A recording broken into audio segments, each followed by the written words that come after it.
जय हिंद दोस्तों, आप सभी का स्वागत है एक बार फिर से आपके अपने YouTube चैनल यूनिक ज्ञान में। आज हम BA 6 semester geography paper first का चैप्टर 5 पढ़ेंगे, जिसमें हमें पढ़ना है भारत के पर्वतों के विषय में।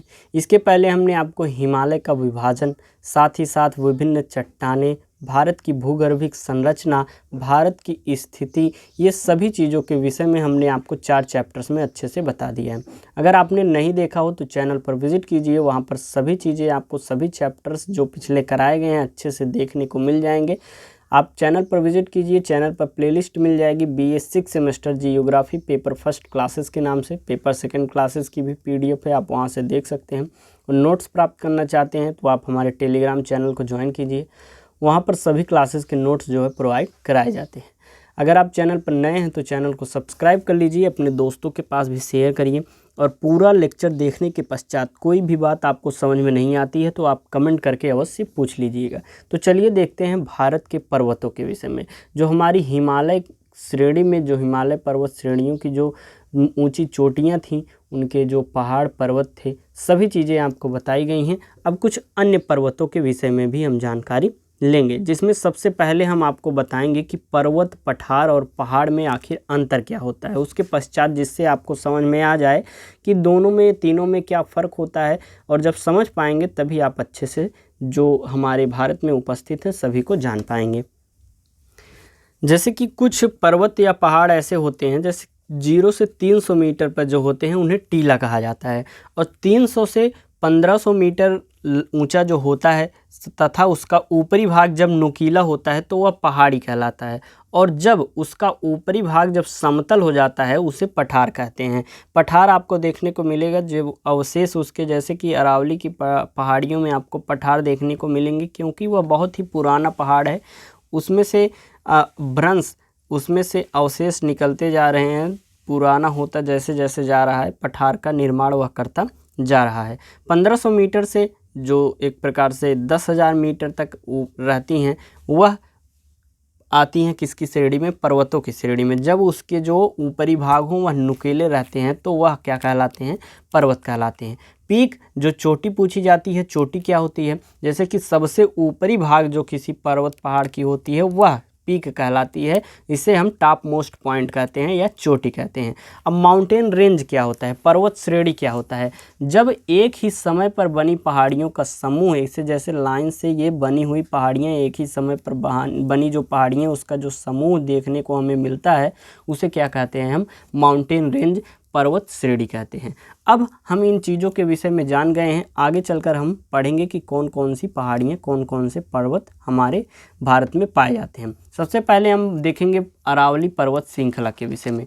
अरावली पर्वत श्रृंखला यह गुजरात से लेकर राजस्थान और हरियाणा तक फैला हुआ है, पर इसका 80% भाग जो है राजस्थान में ही है। गुजरात से राजस्थान तक फैला तो है, लेकिन सबसे ज़्यादा भाग अर्थात 80% भाग जो है वह राजस्थान में है। किसका? अरावली पर्वत श्रृंखला का।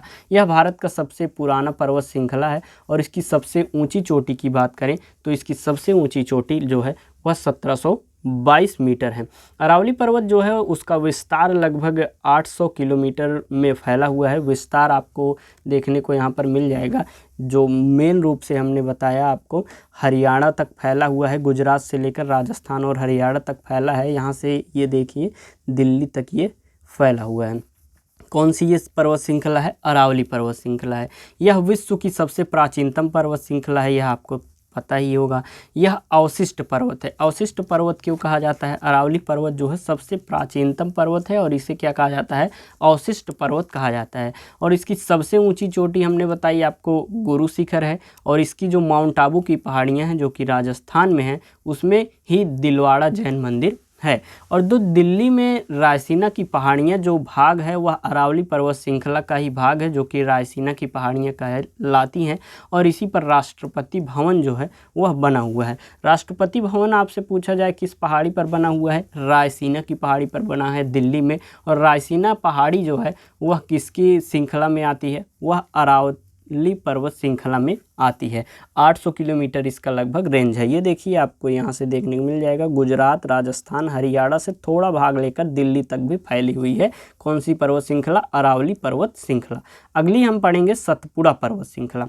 सतपुड़ा पर्वत श्रृंखला आपको देखने को मिल रहा है, ये ऐसे जो 3 भागों में इसको विभाजित करके हम पढ़ेंगे। सतपुड़ा जो पर्वत श्रृंखला है इसे 3 भागों में हम विभाजित करके पढ़ेंगे सतपुड़ा पर्वत श्रृंखला को। सतपुड़ा पर्वत श्रृंखला की सर्वोच्च चोटी की बात करें तो वह धूपगढ़ है और इसकी ऊंचाई कितनी है? 1350 मीटर है, जो कि नर्मदा और ताप्ती नदी के बीच में बहती है। कौन सी? सतपुड़ा पर्वत श्रृंखला। बगल में ये देखिए जो ब्लू कलर की दिख रही है यहाँ पर, ये मैकाल पर्वत श्रृंखला है। कौन सी पर्वत श्रृंखला? मैकाले पर्वत श्रृंखला। और इसकी सबसे ऊंची चोटी कौन सी है? अमरकंटक, और ऊंचाई इसकी 1036 मीटर है। अगर हम बात करें जो यह सतपुड़ा पर्वत श्रृंखला है, इसमें हम 3 भागों में अगर पढ़ें तो ये देख लीजिए, इतना आपका मान लीजिए ये राजपीपला, ये है महादेव और ये है मैकाले। राजपीपला जो है वह गुजरात से मध्य प्रदेश तक फैली है। महादेव जो है वह मध्य प्रदेश में मुख्यतः फैली हुई है, और जो मैकाले है वह मध्य प्रदेश से छत्तीसगढ़ के मध्य फैली हुई है। और ये जो 2 नदियां हैं, उत्तर में आपको सतपुड़ा पर्वत के उत्तर में आपको नर्मदा नदी तथा दक्षिण में आपको जो है वह ताप्ती नदी देखने को मिल जाएगी। नर्मदा और ताप्ती जो दोनों नदियां हैं, उत्तर में और दक्षिण में दोनों ही किस में प्रवाहित होती हैं? भ्रंश घाटियों में प्रवाहित होती हैं। आगे हम देखेंगे इसके आगे गिर पहाड़ियों के विषय में। गिर पहाड़ियाँ जो हैं वह कहाँ पाई जाती हैं? गिर पहाड़ियाँ पाई जाती हैं गुजरात में। एशियाई शेरों के लिए विख्यात गिर वन राष्ट्रीय उद्यान इसी क्षेत्र में पाया जाता है। गिर पहाड़ियाँ ये देखिए आपको देखने को मिलेगी गुजरात में, आपको गिर पहाड़ियाँ। और अजंता पर्वत श्रेणी आपको महाराष्ट्र में देखने को मिलेगी। देखिए आपको फिगर के साथ बताया जा रहा है, बहुत अच्छे तरीके से हर एक चैप्टर आपको समझ में आएगा। अब हम देखेंगे पूर्वी घाट और पश्चिमी घाट जो हैं उनके विषय में। देखिए जो प्रायद्वीपी हमारा क्षेत्र है उसके जो पूर्व दिशा में है वह पूर्वी घाट, और पश्चिमी दिशा की जो तट हैं उसे पश्चिमी घाट कहा जाता है। पूर्वी घाट और पश्चिमी घाट जो है दोनों आकर कहाँ पर मिलती हैं? दोनों आकर मिलती हैं नीलगिरी पर्वत श्रेणी पर। ये नीलगिरी है, उसके बाद अन्नामलाई है, और उसके बाद इलायची की पहाड़ियाँ हैं। तो ये 3 पहाड़ियाँ आपको देखने को मिलेंगी, नीलगिरी की पहाड़ियाँ, नीलगिरी पर्वत, और अन्नामलाई की पहाड़ियाँ, इलायची की पहाड़ियाँ। जो पश्चिमी घाट है और पूर्वी घाट है, पश्चिमी घाट को सह्याद्री पर्वत और पूर्वी घाट को महेंद्रगिरी पर्वत कहा जाता है। दोनों आकर कहाँ पर मिलती हैं? नीलगिरी पर्वत पर। और नीलगिरी पर्वत की श्रेणी की सबसे ऊंची चोटी कौन सी है? डोडा बेट्टा। आपसे पूछा जाए नीलगिरी पर्वत श्रेणी की सबसे ऊंची चोटी कौन सी है? वह है डोडा बेट्टा। डोडा बेट्टा दक्षिण भारत की दूसरी सबसे ऊंची चोटी है। अन्नामलाई पर्वत श्रेणी की सर्वोच्च चोटी कौन सी है? अन्नाईमुड़ी, जो कि दक्षिण भारत की सर्वोच्च चोटी है। और इलायची की पहाड़ियाँ मुख्यतः केरल में हैं, जो कि इलायची के लिए काफ़ी मशहूर हैं। यहाँ पर इलायची की खेती बहुत अच्छे तरीके से होती है। जो पश्चिमी घाट है वह आपको ताप्ती नदी से लेकर कन्याकुमारी तक देखने को मिल जाएगी, और इसकी लंबाई कितनी है? 1600 किलोमीटर है, और ऊंचाई इसकी 1200 मीटर आपको देखने को मिलेगी। ये जो पश्चिमी घाट की पहाड़ियाँ हैं, पश्चिमी घाट के जो पर्वत हैं, उन्हें किस प्रकार का पर्वत कहा जाता है? यह ब्लैक माउंटेन है, अर्थात भ्रंश पहाड़ियाँ हैं। और इसमें जो 16 डिग्री अक्षांश है एक प्रकार से, वह 2 भागों में उत्तरी सह्याद्री और दक्षिणी सह्याद्री को बांटती है। जो पश्चिमी घाट है उसे क्या कहा जाता है? सह्याद्री पर्वत कहा जाता है। और जो 16 डिग्री की जो अक्षांश जाती है वह सह्याद्री पर्वत को 2 भागों में बांटती है। कौन कौन सी सह्याद्री? उत्तरी सह्याद्री और दक्षिणी सह्याद्री आपको देखने को ये मिलेगा। फिर आपको हमने बताया कि जो नीलगिरी पहाड़ियाँ हैं, नीलगिरी की पहाड़ियों पर ही आकर कौन मिलता है? पश्चिमी घाट और पूर्वी घाट दोनों आकर मिलते हैं। जो नीलगिरी की पहाड़ियाँ हैं वह केरला, कर्नाटका, तमिलनाडु में फैली हुई हैं। यह पश्चिमी घाट और पूर्वी घाट के मिलान बुंद के रूप में जानी जाती हैं। और इसकी सबसे ऊंची चोटी हमने आपको बताई कौन सी है? डोडा बेट्टा की चोटी जो है वह सबसे ऊंची, नीलगिरी पहाड़ी की सबसे ऊंची चोटी डोडा बेट्टा है, जो कि कहाँ पर है? तमिलनाडु की भी सबसे ऊंची चोटी है, तमिलनाडु में उपस्थित है।